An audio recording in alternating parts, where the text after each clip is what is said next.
For too long, humanity has existed within dysfunctional and polluted cities that ignore nature.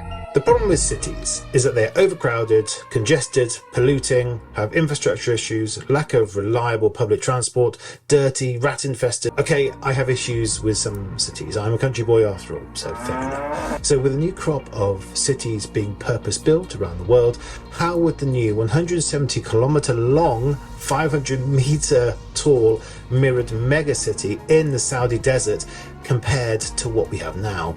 Do you think it will be a utopian society, green, clean, fair and organised? Or will these rich people's projects be designed for said rich? I am your redeemer! It is by my hand you will rise from the ashes! And will they create huge socio and economic boundaries? Well, some scientists and some psychologists think that this is all a very bad idea.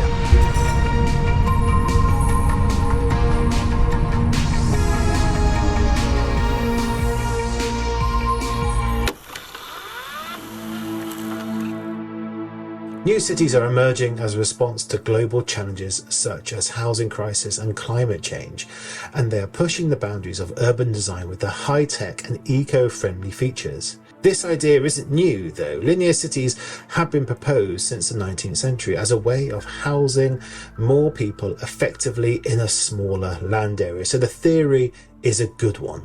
NEOM, aka the line. The line aims to be a departure from other traditional city layouts.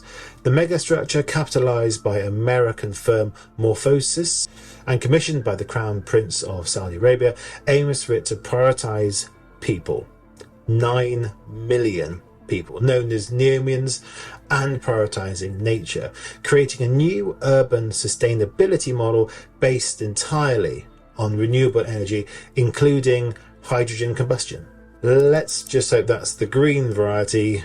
We've covered that in another video up here. It aims to eradicate the need for personal transport by organising all services in a sustainable manner, without roads and cars on the ground level. But I'll go back to that in a bit. The complex will include residential, commercial and recreational spaces, as well as parks and schools. And all of this is going to be designed with AI in mind. Artificial intelligence will be used to simplify residents' lives and build resources more effectively. Hopefully the side that faces the sun will have the most panels on integrated in the mirrored glass. Who knows? But crucially, a linear city has never been commissioned until now. The problem with linear cities. Linear cities cannot grow organically, and it's difficult to keep development from spreading outwards rather than along the line. Humans have always had the ability to grow outwards, from early man expanding their family packs, to hamlets, to villages, to cities, to sprawling metropoli. Humans are driven to succeed, and that means they need to stretch their ego and subsequently their wings. However, you won't be able to do that here. You will be living in someone else's success, someone else's dream, someone else's idea of how you should live your life. There'll be no sense of improving and expanding what you have. Put simply, you cannot grow in these conditions. Yes, residents, of course, they can move, but they can't add additions to their dwelling, and not everybody wants to move. The psychological effects of stifling residents into living in these dwellings might become worrying or even dangerous. One thing I do know is that the rich will be at the top and the sides, and everyone else will be beneath them and contained within, both physically and mentally. Yes, you could argue we already do have this. There are desirable areas and less desirable areas. The problem is these areas have obvious boundaries. In the line, where would these boundaries be? The shift of psychology within these two walls will be remarkable to see. Let's just hope it's a good remarkable rather than a riot on the street, well, not streets, but riot in the shopping district. The purpose of building a new city or new cities is to tailor the city more towards people's needs compared to traditional cities built for machines and industry during the industrial revolutions. But they will also lack urban centres. They prioritise efficient transport, but actual movement within the city is not very linear.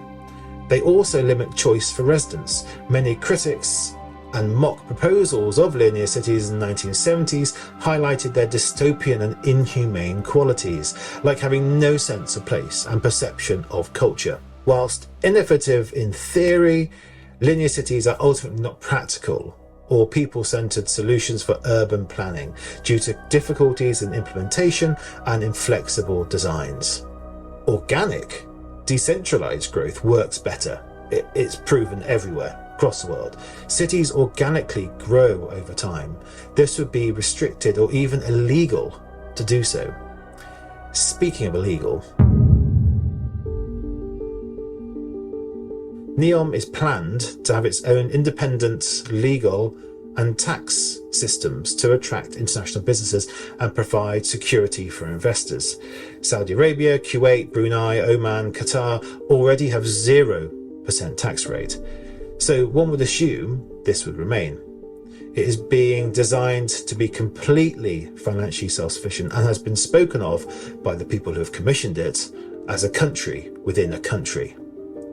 This could be a little bit worrying. I can only assume that tax laws will obviously be very appealing to international businesses, but as a way of levelling the playing field, laws may have to be very tight on other things. All laws need to be classified by the country's government, but if they have their own government, new laws might be set in stone, which could be harshly undertaken as part of the rules about living in such an organised environment. This block operates under the same rules as the rest of the city. Mama is not the law.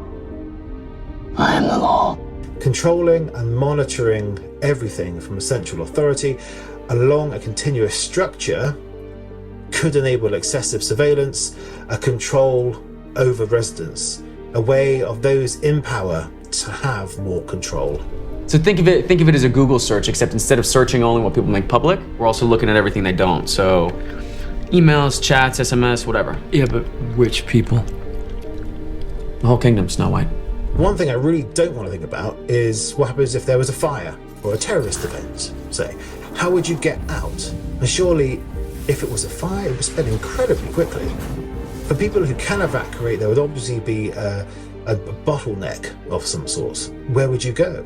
Those glass walls look cool, but I don't see any obvious doors in there to let you out or let fresh air in. I know these are all renders at this point, but still, my point is fairly valid here. Would illicit or illegal acts lead to exporting residents out of the line in order to give that illusion of a utopian society, shipping out the bad to keep in the good? I know that's in a film. I looked it up for this video. I couldn't find it. Please comment if you know which film I'm talking about, where they ship off the bad guys, keep the good guys, and they always have to have a smile on their face, or they have to show no emotion. What is that film? Can you please comment, because I'm a bit lost with it. How would transportation work? No cars are allowed. As far as I'm aware, no cars are allowed. So freedom to move when you want, where you want. Your freedom of movement will be dictated by set times and locations. So public transport, yay! And no cars. This is amazing. No cars. Yes, I think that the principle of the module is about community. You don't enjoy or become part of community by driving past in a car. But the guff mentioned online, guff is a term meaning stuff. And the guff mentioned online, a neom, a resident, can get from one end of the line to the other in 20 minutes. That's amazing. 170 kilometers in 20 minutes. Now, I'm not one to say they're lying, but that would mean a bus or a train, most likely a train, to be honest, will need to be going 510 kilometers an hour consistently to bridge that gap, which isn't really possible. I mean, it is possible, but it's not feasible. It has to wind up and wind down. So that means the top speed must be nearer 700 kilometers an hour or 434 miles per hour. Also, I've just thought about this as well. That's not taking into account the stops that the train would have to take. Say a stop is every 30 seconds. I don't know how many stops there'd be, but multiple stops certainly. No way this train is going to get over 400 miles per hour between stops. Anyway, it just doesn't make any sense. I don't know how that is possible. It's not possible, basically. The math just doesn't add up. Speaking of numbers, mathematicians broke down numbers and calculated what the typical commutes in such a city would look like, discovering that it would be better built in a circle, donut shape, rather than a straight line, a bit like Apple's HQ in Cupertino. Plus, would there be an actual outside space, not just perception of outdoor space? There would almost be a hierarchy for fresh air, like a fresh air tax, effectively, which would, for the most part, be desert, dry air, but still is fresh air, which you can't get to because the richer have the top bunk and the side bunks, so to speak. Look, I'm not saying this is all a bad idea. I think as an experiment, yeah, why not? More power to the rich. You can play with experimentation. Fair play, fair play. But to open it up to the general public leads to more questions than answers. Indeed, it is a project that is defined by questions. Now, I'm sure you've thought of many others that I haven't, so please comment down below. I'd love to hear your thoughts on this. The money being thrown at this is large, it's vast, in fact. I like the project, but maybe the project needs to be a little bit smaller. Realistically, no doubt it will be. Saudi Arabia does have a poor track record, shall I say, of completing mega projects, with about 23% of the infrastructure PPP projects getting abandoned in the region. Do you think it will ever be completed? And sadly, with the poor human rights records that Saudi Arabia has, what is going to be the cost if it does ever get completed? But one thing we can all agree on, it's fascinating. Please watch this video here, as I think you'll find it quite interesting.